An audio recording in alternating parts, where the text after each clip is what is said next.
Hello friends, आज की इस वीडियो में हम आपसे डिस्कस करने वाले हैं प्लाज्मा थेरेपी के बारे में कि क्या होती है प्लाज्मा थेरेपी, किस तरीके से हम किसी पेशेंट का प्लाज्मा लेके दूसरे के पेशेंट के प्लाज्मा में रिकवर्ड थेरेपी में दी जा रही है।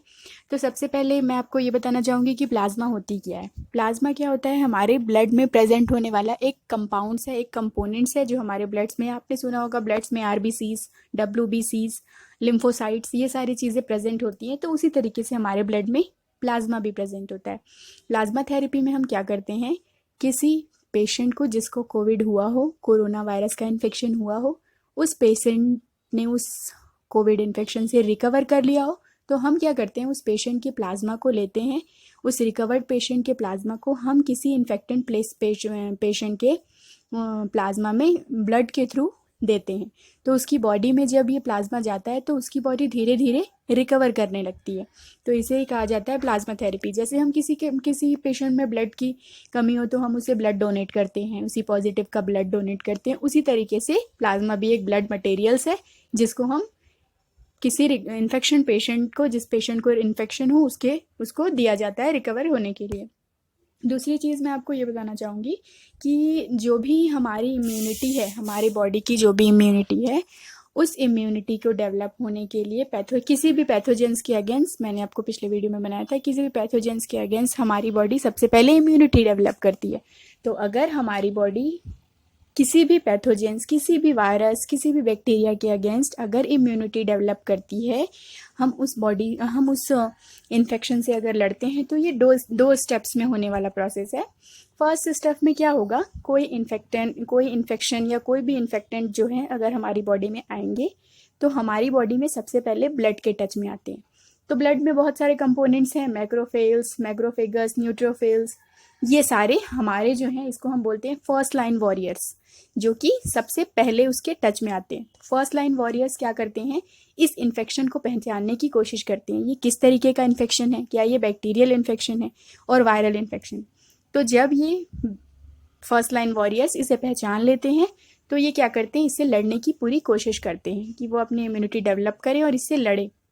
देन अगर वो नहीं लड़ पाते हैं, ये इसके अंदर क्रॉस होता है, तो ये सेकेंड लाइन जो वॉरियर्स होते हैं, जिसे हम कहते हैं अडेप्टिव रिस्पॉन्स। एडेप्टिव रिस्पॉन्स का मतलब क्या होता है कि हमने पहचान लिया कि ये किस तरीके का वायरस है। फॉर एग्जांपल वो कोविड वायरस भी हो सकता है। हमने अगर पहचान लिया कि ये कोविड वायरस है तो हमारी बॉडी उस कोविड वायरस के अगेंस्ट एंटीबॉडीज़ जेनरेट करना स्टार्ट करती है। जब हमारी बॉडी उस इन्फेक्टेंट के अगेंस्ट एंटीबॉडीज़ बनाने लगती है, देन क्या होता है कि हमें पता चला कि ये वायरस जो था वो कोविड का था, उसके अगेंस्ट हमने एंटीबॉडीज़ जेनरेट किया। देन हम उस एंटीबॉडीज़ को जेनरेट करते करते उस डिजीज़ से धीरे धीरे धीरे डेवलप्ड होके ठीक होने लगते हैं।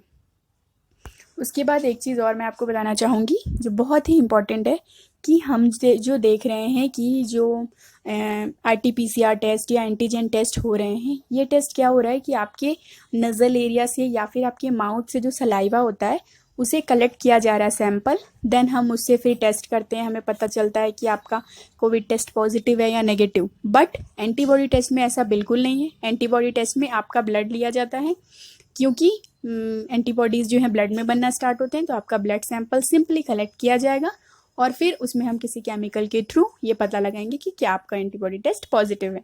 और अगर हम ज़्यादा से ज़्यादा लोग एंटीबॉडी टेस्ट कराएं तो हमें ये पता चल पाएगा कि क्या हमें कभी कोविड हुआ था। क्योंकि अभी क्या हो गया है, अभी की सिचुएशन में कोविड जो है, कोरोना वायरस जो है, वो असिम्टोमेटिक स्टेज में है।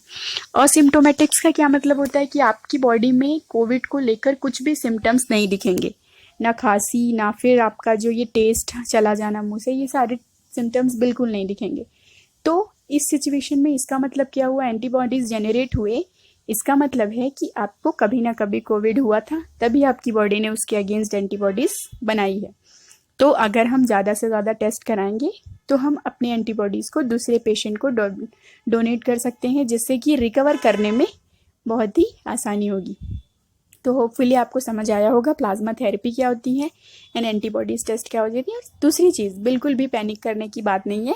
एंटीबॉडी टेस्ट पॉजिटिव है, इसका मतलब इट इज़ वेरी गुड कि आपकी बॉडी, आपका इम्यून सिस्टम इतना स्ट्रांग है कि आप कोविड के वायरस से बिना किसी मेडिसिन के, बिना किसी सिम्टम्स के, बिना किसी चीज़ के आप उससे लड़ रही हैं। ओके, होपफुली आपको वीडियो पसंद आया होगा। पसंद आया तो ज़रूर लाइक करिए, शेयर करिए एंड सब्सक्राइब करिए।